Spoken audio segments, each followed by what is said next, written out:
Galactus is on a collision course with Ultraman's home world, the Land of Light. If he reaches it, Galactus will consume its rich, nigh infinite energy and become all-powerful. But somewhere in the M96 galaxy group, Galactus is shot out of space by an Ultra Defense Array. Galactus rises after crash landing on the nearest planet, demanding to see his attacker. Ultraman Taro answers him, and I gotta say, Taro, yeah, he looks ready to tango. Yeah, so he's glowing and sparkling like he's some sort of Super Saiyan, which I gotta respect. Taro is one of the most powerful Ultras in all existence, in all of Ultraman. So if there's anyone that can slow Galactus down, it's him. Ultraman Taro lunges at Galactus, and the two engage in what I'm sure is an unforgettable, high-octane cosmic battle. But, you know, we're not,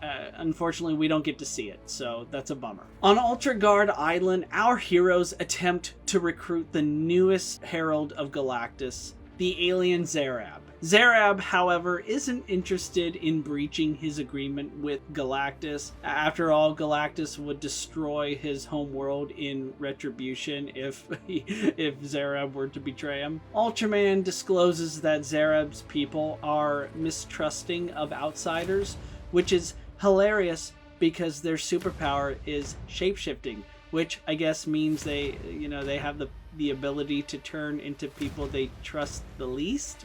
With this info, Shin becomes a full-fledged negotiator by pointing out that if Galactus succeeds in consuming the Land of Light, he will be all-powerful and least likely to honor his commitments.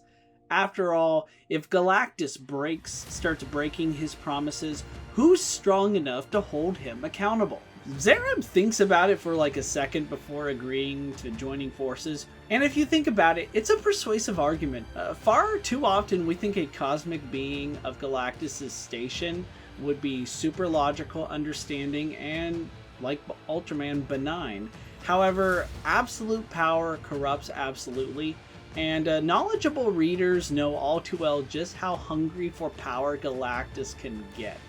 Mantra be thy name, I love the writing in this comic. The duality of Ultraman and Galactus alone needs to be studied. The Wasp arrives with good news and bad news. The good news is Captain Marvel and Mr. Kato have gotten their subspace radio thingy working. The bad news is the connection isn't stable, so they should come quickly because they've made contact and we don't want to lose them. Now, this is big news for Ultraman. Up until now, our hero has been marooned with the prospect of never returning home, let alone being able to communicate with his people. But now he has the chance to make contact. The father of Ultra greets them all before speaking directly to Shin, the one who bonded with his envoy. Shin mentions that he is with Ultraman now, and while he'd never admit it, Ultraman misses the Land of Light very much. Alas, we must set our emotions aside. Thanks to Captain Marvel's intel, the father of Ultra is aware of the threat posed by Galactus, which is why he sent his strongest warrior to slow him down. Furthermore, Ultra Dad knows how vital Galactus is to the stability of the Marvel Universe. Killing Galactus means dooming trillions of lives, which the Ultras consider unfathomable and unacceptable. This comes as a shock to Shin, who is stunned to hear the father of Ultras admit they'd much rather let Galactus eat the Land of Light than kill him outright. Shin and the Avengers quickly move to find a solution where everybody lives. As they go, Ultraman's astral form stays to watch the father of Ultra express his heartfelt gratitude that both his envoy and Delegate 7 are alive and have found worthy companions. Before launching into space, the Spider-Man stay behind to help Mr. Kato work on a mysterious project. Don't worry, Spider-Man fans, we'll see them Spider-Boys again real soon. Our heroes blast off at the speed of light. Kiki is all of us right now when she asks the Wasp if you ever get used to space travel, and of course, you know, No, and it's probably, it's for the best. Curiously, they pick up on Galactus's energy signature halfway between Earth and the Land of Light. I mean, it could be a trap, but it's the best shot they're ever going to get. It's there they find another faint energy signature, which belongs to Ultraman Taro. Fortunately, he's alive, and as our heroes go to check out on him, we, the reader, can see Galactus looming ominously in the background. Galactus looks tired.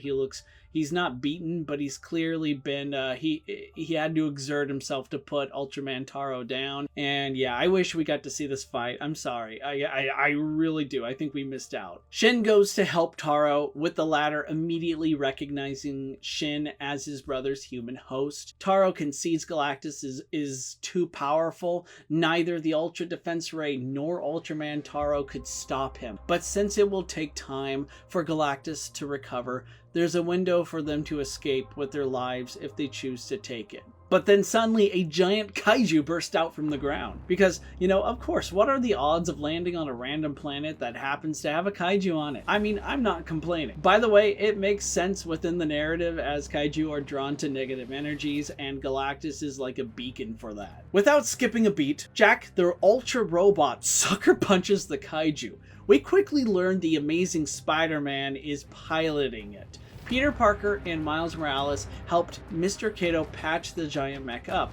And by patch up, I mean Miles is literally holding the mech together with his webbing. Speaking of Spider-Man piloting a giant robot, right on cue, Spider-Man gives the best, most appropriate one-liner he could possibly say in this situation. Eat your heart out, Takuya. See, I love the writing. I know I'm going to say that a lot because this is an ingenious reference to the Japanese Spider-Man show, which is bonkers if you've never seen it before. It's wild for a litany of reasons, but easily the most memorable thing about this show is the fact that Spider-Man, aside from being like an emissary of hell, Spider-Man pilots a giant mecha called Leopardon. Jack the Robot delivers a devastating right hook to the kaiju, buying the Avengers the time they need to stop Galactus. Kiko goes over the strategy.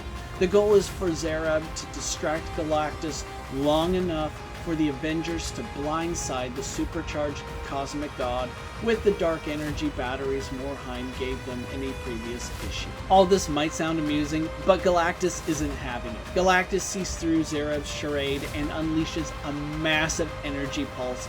Zerab is nearly reduced to ash, but Iron Man saves him, albeit it might have come at the cost of the multiverse. The Avengers regroup, wondering what to do next. Shin thinks they should go in anyway. Let's continue with the plan. Let's move forward. He will turn into Ultraman and rush Galactus head on. That will buy the Avengers time to get in close to use the dark energy batteries. But see, Captain America thinks this is a suicide mission, but Shin understands that. The whole point is to distract Galactus long enough, and it's here Shin gives an inspirational speech about the importance of the Ultras, how they safeguard peace and promote humility, and even then, humanity still has a great deal more to learn from them. Shin knows the Ultras can help humanity live in the light until one day becoming one with the light. And that's a dream Shin refuses to give up on. For the dream to survive, if it comes at the cost of Shin's life, that's a sacrifice he's willing to make. It's an epic speech, and even Ultraman is extremely moved by it. He even expresses how grateful he is. He's proud of the man Shin has become. And of course, Captain America is like, okay, we get it, man, we're with you. Captain America turns to the Wasp, asking her if she brought any Pym particles along, and of course she happens to have, some vials or two. A menacing-looking Galactus questions Ultraman's peaceful nature. Like the space Gandhi he is, Ultraman, despite charging straight at Galactus, is still willing to offer a peaceful solution if Galactus is willing to compromise. And, Galactus, he's a steadfast devourer of worlds, and his hunger never begets peace. And, it's very funny because at first Galactus was giving Ultraman a hard time about choosing violence, and Ultraman is like, okay, we gonna give peace a chance instead, bruh? And Galactus answers back smugly like, what? No. It's then Ultraman reveals he's not alone. He is backed by the mighty Avengers. Captain America throws his iconic vibranium shield, and at that point the Wasp, she does the thing. She throws her Pym particles at the shield, and what happens next is, without question, one of the most epic things I've ever seen in a comic book.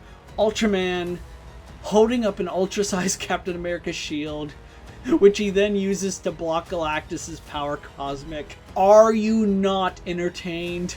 Ultraman uses Captain America's ultra-sized shield to deflect Galactus's beam back at him, momentarily stunning the Star God long enough for Ultraman to throw the shield into his shoulder. And even Galactus, the look on his face says it all. Together, Ultraman and the Avengers unleash their signature attacks, and just like that, Galactus is down for the count. They did it. Against all odds, these guys did it, and I'm proud of them for it. Sometime later, Galactus awakens only to find Ultraman Taro there to greet him. Galactus wonders how long he slept. How long have I been out for? To which Taro responds, it was long enough for him to travel back to the Land of Light and come back with the Ultra Key. Now, guys, the Ultra Key is primarily used to keep the Land of Light in its orbit. Removing it for an extended period of time would destabilize everything. It's also basically the Ultra equivalent to the Death Star. I mean, if you use it as a projectile, it casually blows up planets. It's pretty powerful. If the Devourer agrees to return to his home universe, Ultraman Taro will use the key's immense cosmic energies to quench Galactus's hunger, at least for the time being. It won't cure him of his hunger. Realizing that the Ultras are risking their home world for his survival, Galactus agrees to Taro's terms and will soon depart back to the Marvel Universe. With hostilities ended between universes, the time for peace is nigh. Despite being offered to visit Ultra 7 on Earth, Ultraman Taro respectfully declines. However, this is due to the fact that he has to return the Ultra Key.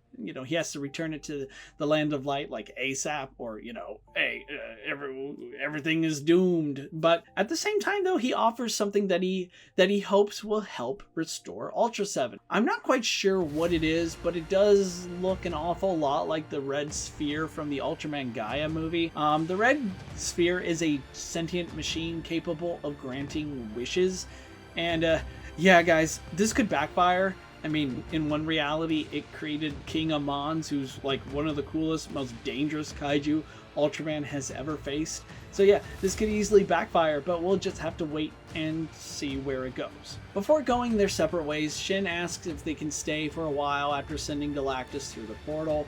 Captain America is basically like, oh, okay, yeah, what'd you have in mind? And after saving the multiverse, the story concludes with our heroes celebrating karaoke night.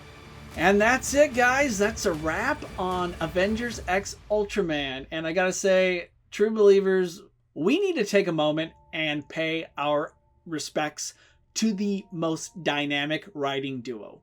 Matt Groom and Kyle Higgins, I'm in awe of what your collaboration has achieved. I've been following your Marvel Ultraman story from the beginning, and yeah, seriously, I really need to start covering it because there's so much to go over, so much backstory here. I mean, if you just jumped into this crossover without knowing the context of what Ultraman and Shin Hayata and Kiki and all the crew have been through, there's a lot to get into. So I need to get to that. And I gotta say, this crossover did feel like a satisfying conclusion.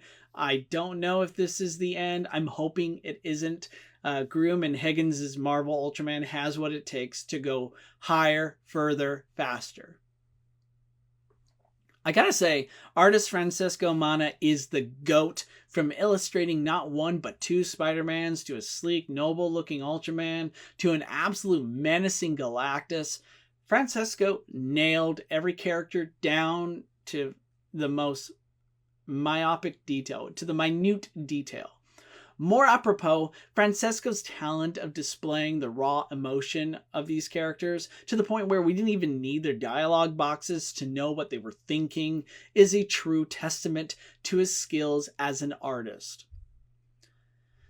And I gotta say, color artist Matt Milla came in clutch here. Color artists, by the way, they're the unsung heroes of comics, and Matt's profession is tantamount to breathing life into these characters and the world they inhabit. I thought Matt just did an amazing job. So I look forward to seeing more of what he does in the future.